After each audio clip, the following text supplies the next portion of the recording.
there's two sides to the story. Number one, obviously, it's for the companies.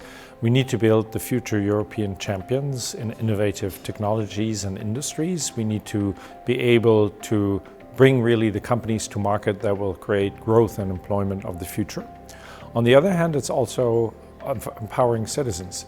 We need to ensure that there's investment opportunities that will be able to generate yield, that will be able to allow citizens to save for old age in their pensions. And I think that's where IPOs and bringing the economic potential of Europe to the market is very important. It's important for companies to have access to finance, to the capital markets, for several obvious reasons. The first reason being that in order to grow and to expand into new business opportunities, it's a good way to access the capital markets, and it allows them to give them a further perspective in terms of clients, notably because by accessing the capital markets, you increase the transparency, you increase also the visibility towards the stakeholders, but also the relation with your investors, which create more transparency overall and more qualitative relation. First of all, the EIF's job and purpose is to support SMEs. That's our DNA. And we do it in multiple ways. We do it in market-conform ways, meaning that we use financial instruments as opposed to grants. And we do it in the area of equity finance and the area of debt finance. We never invest directly in SMEs. Our model is what we call intermediated. That's to say that we partner up with funds, venture capital funds, private equity funds, who in turn invest in SMEs, and also with banks on the debt side and with guarantee schemes. In doing so, we achieve leverage on scarce public resources. For each euro that we invest, we have a multiple of euros that end up with the SMEs.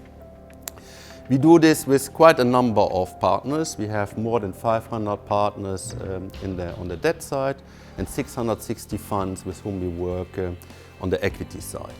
Last year alone, we supported more than 280,000 SMEs with our partners, the venture capital funds and the banks.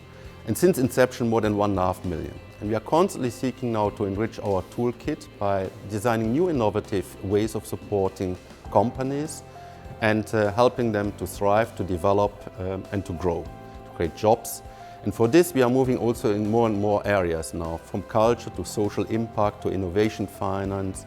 And we do this in partnership with the intermediaries, but also with the European Commission and our mother, the EIB.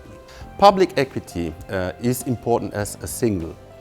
Has a signaling effect because you go into transactions where the private sector is not yet 100% sure that they want to commit. And we are the first one to commit. We want to crowd in the private, we want to be catalytic, and we put the money on the table first.